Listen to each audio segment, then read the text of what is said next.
Vio en la mañana hubo una protesta en Peñalolén. Me enteré de que sí, alcancé a verlo, lo escuché en la radio, claro, más bien. Y tenía que ver justamente con el tema de los precios, sí, con las alzas. Y yo quiero insistir un poco en lo que le preguntaba antes con respecto a esta conjunción de dos fenómenos, el bajo crecimiento y la alta inflación. Estaba acordándome de principios de los 80, porque la verdad que años completos en que Chile haya decrecido, que hayamos tenido crecimiento negativo, son re pocos, a no ser de los recientes años completos, digamos, que es un poco lo que va a pasar el año pasado.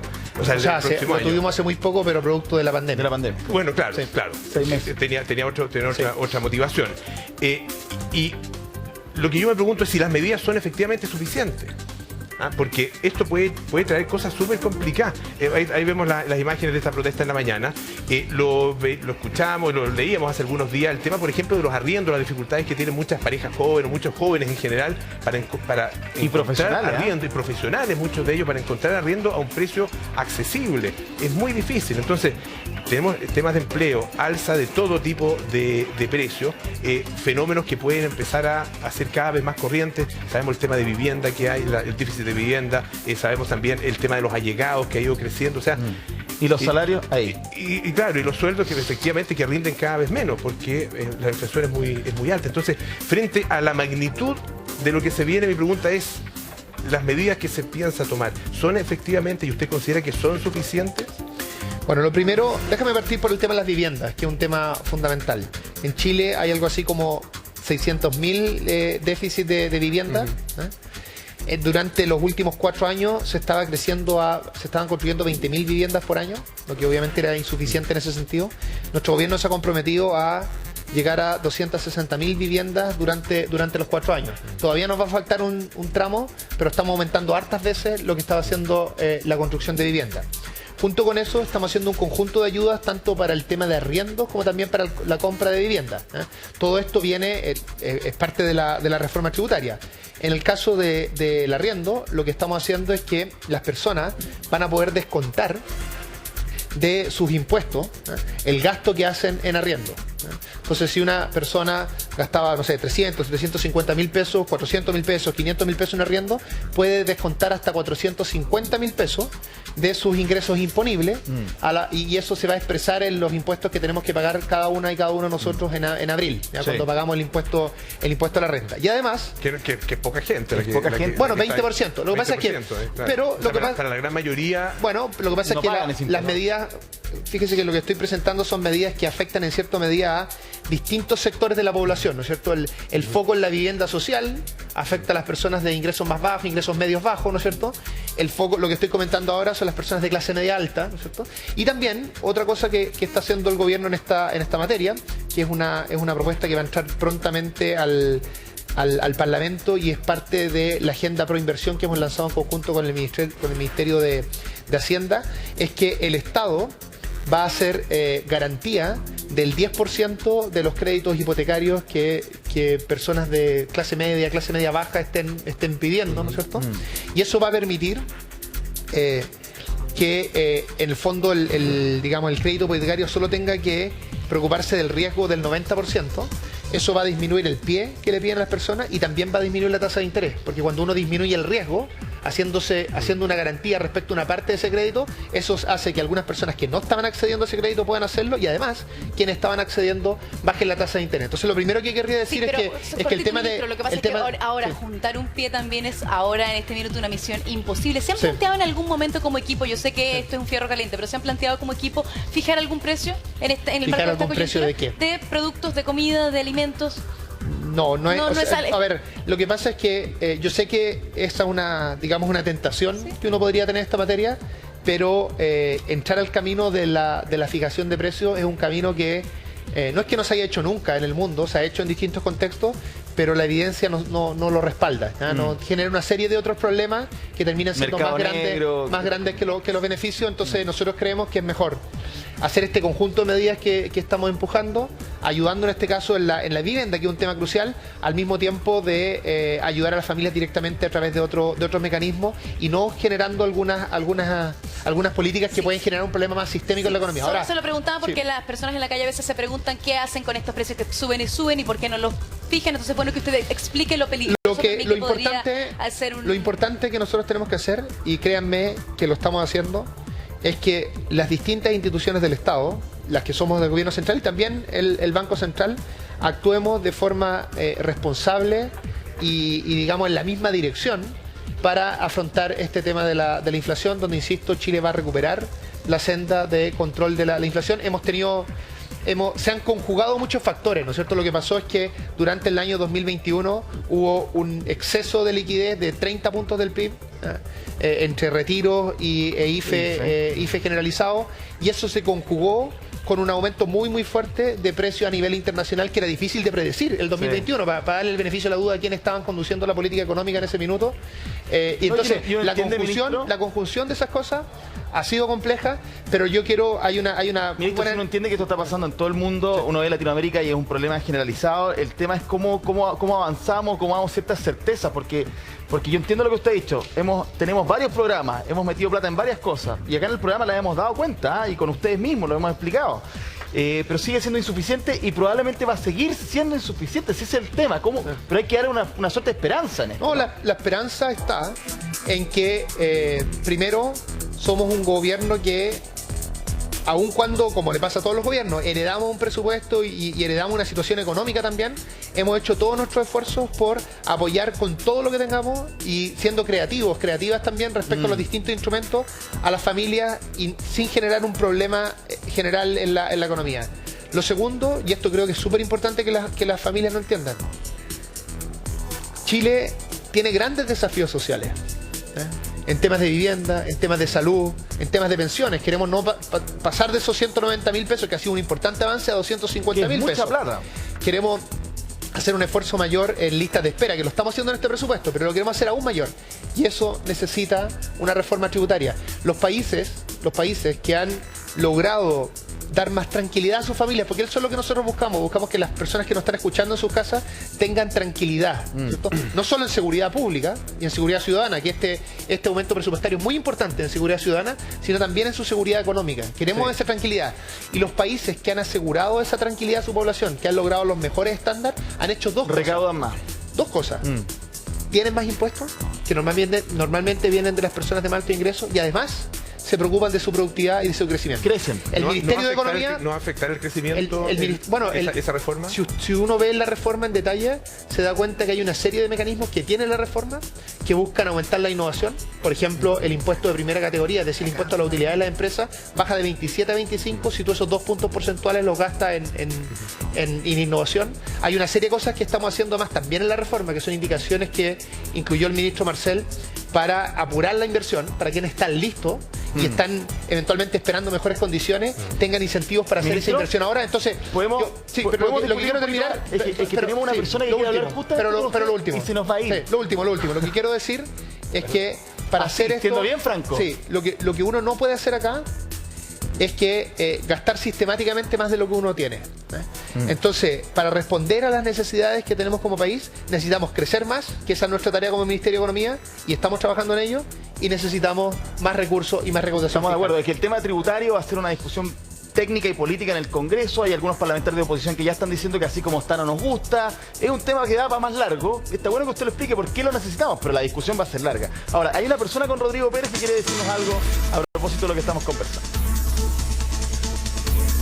Bien abrigada. No se escucha. Ay, no lo estamos escuchando. Rodrigo, prenda su micrófono. Rodrigo, el mic. No te escuchamos. El mic. No los escuchamos. Estas cosas pasan. Ahora sí. Oye, esto de principiante, Rodrigo. No lo esperaba usted. La señora se ríe. Hasta la señora ya se estaba riendo. Es que hay que cuidar las pilas. A mí me ha pasado muchas veces por Zoom aparte y esas cosas. técnico que tengo tuvimos, empatía por esa... Están caras las pilas, ministro. En la panal. En la pana del tonto, pues claro, que uno cuide las pilas porque están muy caras. Oye, yo decía que solamente acotar que, ministro, es muy difícil ese equilibrio, ¿no? Entre los ingresos, incentivar también la inversión y poder solventar los gastos que tenemos como economía, ¿no? Como sociedad. Oye, yo le quiero presentar a la señora Blanca. Y para que se hagan ustedes la idea de la percepción de la gente, cuando me acerqué a la señora Blanca, se asustó el tiro, ¿o no? Sí, pues andamos todos asustados. Pensó que le iba a saltar. Lógico. ¿Cómo que lógico? ¿Cómo pinta saltarte? ¿Ah? Es que yo no te veía. La espalda. No, pero bueno, luego nos pusimos a conversar y resulta que la señora Blanca tiene negocio y vende cosas eléctricas, ¿no? Sí, artículos Yo eléctricos. aquí lo único que le vine a robar son unos minutos de su tiempo para que usted me explique, porque esto tiene que ver también con la construcción y con la economía en general. Usted vendía un cable eléctrico que usted me decía para la instalación eléctrica. ¿A cuánto? A 30.000 pesos. Hoy día. 38.000. A 38.000. Sí, O sea, saltó 8.000 pesos. mucho, demasiado. Ya llega a dar vergüenza dar los precios. ¿Y está vendiendo lo mismo que antes, menos? No, mucho menos. Cuando estuvo al principio ¿cómo se llama? ¿La pandemia? Y cuando entregaban los bonos, ahí nos fue súper bien. Había Pero plata. ahora bajó mucho. Usted me está hablando de un cable eléctrico que ocupan en una construcción, en una ampliación, en todas partes. En todas partes se ocupa. Y es mucho lo que ha subido, es demasiado. Pero todos dicen, el dólar, el cobre, ¿a dónde vamos? ¿Y usted cómo lo ha visto? ¿Cómo ve el panorama? Mal. Mira, la inseguridad que tú me asustaste recién. Claro. ¿Ah? Disculpe, Claro. disculpe. Chuta, Entonces, Rodrigo. hay una inseguridad, Pero Rodrigo. terrible. Tú no puedes salir a ninguna parte. Sí, claro. El otro día fuimos a comer, entraron al restaurante a asaltar.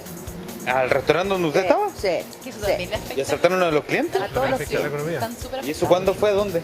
Harán unos 2 meses, ya no ha podido salir más. Pues. claro. Ni a tomarme un piquito sour. Que me imagino que lo disfruta. Claro. Oye, la señora Blanca fue un descubrimiento. Oiga, un Sí. restaurante Oye, Blanca. cuénteme, ¿y usted tiene hijos? Tengo un hijo de 40 años, ¿Ya? tengo 3 nietos maravillosos, ¿Ya? pero lo que más me provoca a mí es la inseguridad de no poder salir. Imagínate aquí mismo en la esquina, esos motochorros Motochorros, claro. que no te puedes acercar. Sí, pues, claro. Entonces, Oiga, señora yo Blanca. lo veo mal. No, bueno, esperemos que esto se Ánimo, pueda solucionar. Blanca. Oiga, Ojalá. pero usted tocó un punto muy importante. Bonos y retiros que finalmente fueron, de alguna manera, el motor de la economía en algún momento y la señora Blanca se vio beneficiada porque podía vender. Hoy día, sin esos bonos, sin esos retiros, tienen menor consumo y precios más altos. De 30.000 un cable que vendía, ahora 38.000. Ministro. Gracias. Bueno, lo primero que yo diría respecto a lo que dice la señora Blanca, que es muy simpática por lo demás, y ojalá que pueda salir a tomarse ese pisco sour. Lo primero que yo diría es que el diseño de nuestro presupuesto para el próximo año, que la población nos tiene que entender, es el primer presupuesto donde nosotros podemos poner las prioridades, ¿no es cierto? Porque el presupuesto anterior, por ejemplo, no tenía una prioridad importante en la seguridad ciudadana. Y nosotros, en este nuevo presupuesto... ¿Lo votaron ustedes también? Sí, lo estamos... No, pero sí, Eso pero... se votó en el Congreso. De acuerdo, pero el sistema chileno es muy presidencialista, es decir, Eso es un es cierto. sistema que las prioridades las pone el gobierno y hay una serie de mecanismos en que Es verdad. la Cámara de Diputados y Senadores tiene una acción complementaria, limitada respecto al... Entonces las No, prioridades pero bueno. las pone el Ejecutivo. Sí. Y nuestras prioridades presupuestarias son, digamos, en el centro de lo que le preocupa a la señora Blanca. En ¿Puedo seguridad, agregarle un dato? seguridad ciudadana, estamos haciendo un presupuesto de más de 30.000 millones de pesos en controlar el crimen organizado. Hay una serie de mayores recursos para fortalecer también los espacios públicos, una inversión muy importante en autos para la autos para policía, ¿no es cierto? 25.000 O sea, millones estamos para haciendo, Carabineros, sí. es primera vez que nosotros como gobierno podemos poner nuestras prioridades, y nuestras prioridades van exactamente en línea con lo que quiere la señora Blanca. Nos vamos a demorar en estas cosas. El país lleva años deteriorando su situación de seguridad y otros problemas, Sí. y bien nos va a tomar tiempo recuperarlo. Pero que nos tome tiempo recuperarlo y que seamos realistas respecto a lo que va a suceder no significa que nosotros no actuemos con urgencia. Y en nuestro primer presupuesto estamos poniendo todo el pie en el acelerador para ir en apoyo a lo que quiere la señora Blanca. Ahora, respecto a lo que comentábamos antes, los retiros, la pregunta. Sí. Yo sé que en términos de cómo uno lo tiene la experiencia concreta, lo que vivió la señora Blanca es lo siguiente. El año pasado tuvo este boom de consumo, ¿no es cierto? Entonces veía que las cosas estaban bien. Y ahora, en cambio, los precios están más altos y la gente está consumiendo menos. Entonces, pero el problema fue que los precios están más altos y se está consumiendo menos por lo que se hizo el año pasado. ¿Ya? No es que estas cosas estén desconectadas. ¿Ya? La cantidad de recursos que se inyectó el año pasado a la economía, estos 30 puntos del PIB, 20 puntos de retiro y 10 puntos de IFE, fue en un tiempo muy inadecuado. Lo ideal hubiese sido que esto, si se iba a hacer un apoyo tan fuerte, que yo creo que las familias sí lo necesitaban en Chile, el 2020 y después el 2021 lo hubiéramos ido retirando, ese timing hubiese sido ideal y no hubiéramos terminado con esta presión inflacionaria. Pero el tema de los retiros, perdón, porque fue una cuestión, claro, una decisión del gobierno anterior, pero el tema de los retiros fue presión del Congreso. Yo estoy de acuerdo. Particularmente de los diputados. Sí. Transversalmente. Sí, estoy de acuerdo. Y de manera muy irresponsable, porque claro, el ministro de Hacienda actual, claro, que era presidente del Banco Central, dijo que esto iba a pasar. Bueno, yo creo que lo que por mucho tiempo yo creo que vamos a tener que estudiar cuáles fueron las distintas razones que nos hicieron movernos en esa dirección. Yo también creo que de esto se habla poco, pero llevamos décadas en Chile instalando esta idea de que la contribución a las pensiones son de uno. Entonces la gente en algún momento llegó a decir, bueno, si son mías, ¿por qué no las puedo retirar? No, eso está bien. O sea, hay distintas razones, yo creo, que nos hicieron terminar en una situación compleja. Pero más allá de esas razones, yo no estoy aquí haciendo acusaciones de ningún tipo, ni mucho menos. Lo que estoy diciendo es que no hay que desconectar esas dos cosas. O sea, este año nosotros estamos en un proceso de desaceleración del consumo, que es algo que necesita la economía para efectos de controlar la inflación. Nuestro esfuerzo como gobierno es que esa desaceleración del consumo, que es necesaria, es decir, menos consumo, personas esa consumiendo, ¿no? desaceleración del consumo que es necesaria, no tenga un impacto o tenga el menor impacto posible en empleo y en inversión. Porque esas cosas no son necesarias. Nosotros tenemos que defender el empleo y tenemos que defender la inversión. Frente al tema que estamos conversando, ¿no va a haber nunca más un retiro de fondos de pensiones en este gobierno? Bueno, eso por supuesto es un tema que depende de más actores que el gobierno, pero el gobierno demostró al comienzo de cuando nosotros nos tocó partir, mostró un compromiso muy fuerte con este tema y lo logramos. No, lograron parar el último, pero no va a haber. Bueno, eso si es por el gobierno, nunca estuvo ni en nuestro programa, ni está en ningún plan del gobierno hacer una política de tipo retiro. Ministro, ¿quiere volver a la calle? ¿Abrimos la ventana de nuevo? Vamos a la calle. No es nada fácil, pero creo que es necesario. Nadie dijo que esta pega sería fácil, ministro. Micrófono prendido, ¿no? Oye. Sí. Muy bien. Buena, Polo. Claro, ahora está prendido, no se preocupe. Oiga, la señora Blanca se fue porque tenía hora el doctor, tenía hora a las 10, así que va más o menos apurada. Se despidió, le dijo que muchas gracias porque lo estaba escuchando atento. Y a Alejandro se nos acercó. Alejandro tenía una productora, una banquetera. ¿Y hoy día?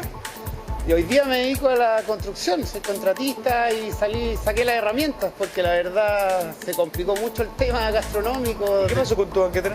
Bueno, la banquetera la tuve que cerrar. Básicamente comenzó todo con el estallido social y después con la pandemia y se fue a todas las pailas. ¿Y cómo te iba con la banquetera? Porque bien. estábamos hablando aquí cómo te iba y más que irme bien, tú me decías, lo pasábamos súper bien. Es que lo pasábamos bien porque cocinaba súper rico yo, cocino súper rico y a la gente le encantaba y a la gente me entretenía en los eventos, entonces era divertido. ¿Cómo qué evento hacías tú? Y producciones de moda, fotografía, comerciales, cumpleaños, bautizos, no, lo pasábamos regio, era súper entretenido, además que trabajo con mucha gente joven. Oye, pero espérate, es que, ¿por qué yo apelo a esa memoria emotiva? Porque ¿cómo fue cambiarse de una banquetera en donde tú lo que más destaca, aparte que te iba bien, que lo pasaban súper bien, a ahora hacer un trabajo de construcción que me imagino que no es lo mismo y quizás no lo pasas tan bien como antes? No, pues no es lo mismo. Ese golpe, no solamente financiero, sino que es anímico para ti. Bueno, tuve que hacerlo básicamente porque tenía que comer, tengo familia de que comer, entonces tuve que sacar las herramientas de la bodega nomás y ponerme a trabajar. Oye, Alejandro, ¿y cuánto rato estuviste sin plata que tuviste que sacar las herramientas? Estuve cocinando en mi casa vendiendo comida como un año por lo menos. Un año. Pero tenía la escoba y no daba y los precios de los productos suben todos los días y todo, entonces era súper complicado el tema de la comida se puso. Y hoy día cuando recuerdas esos momentos de antaño, donde te iba bien, para el bolsillo, pero además para tu desarrollo personal, ¿cómo lo veis, no? Y cómo veis el futuro también. Bueno, ese tiempo era un tiempo mejor, un momento de abundancia, por lo menos para mí, me iba bien, era entretenido. Y después se complicó y ahora el futuro lo veo un poco incierto. De hecho, me han llamado para retomar el catering, los eventos, pero me complica un poco, no estoy seguro. Me da un poco miedo. De nuevo, como retomar, armar la empresa de nuevo, porque la tengo que invertir. Volver a invertir, volver a contratar gente, porque no sé qué va a pasar. Entonces, la gente, es difícil darle esperanza y después dejarlos votados. ¿Miedo a qué específicamente, Rodrigo? Yo encuentro que está power la visión de Alejandro. Sí, no, oye, te escucho, ahora sí. Sí, no, es que dice que tiene miedo. ¿Miedo a qué específicamente? ¿Cuál es el temor de Alejandro? Mi temor más es volver a contratar gente y como dar esperanzas y es poco incierto y no sabemos qué va a pasar. Porque no siento que esté tan estable todo en este momento para yo poder volver a a retomar tanta gente, a contratar gente, que es lo tirarte tú a la piscina y a llevar a los otros a tirarse a la piscina. Tirarme yo a la piscina y llevar gente conmigo, porque básicamente... Oye, y una última cosita, lo que Alejandro. La incertidumbre, más Claro, bien. ¿qué certeza te gustaría tener? Estamos acá con el ministro de Economía, a lo mejor nos puede dar algunas luces con respecto a eso. ¿Qué te gustaría que estuviera mucho más claro?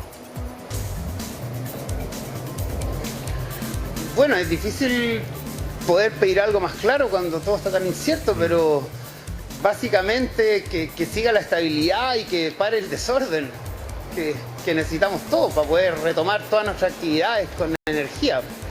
Poder contar un poco con el respaldo de que la comunidad o el gobierno o que la sociedad te va a tirar para arriba, pues, y no te va a tirar para abajo y te va a dejar de nuevo en la calle.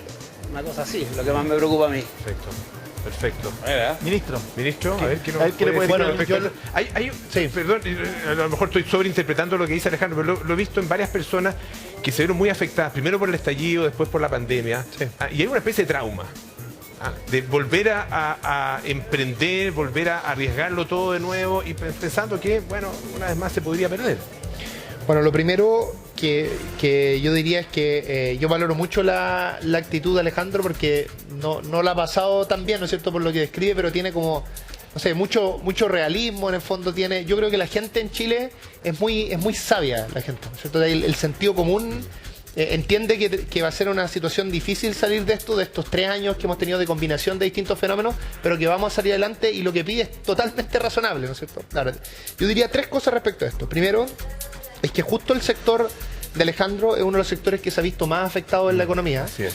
Por distintas combinaciones, pero entre otras por lo fuerte que le pegó a ese sector las políticas sanitarias.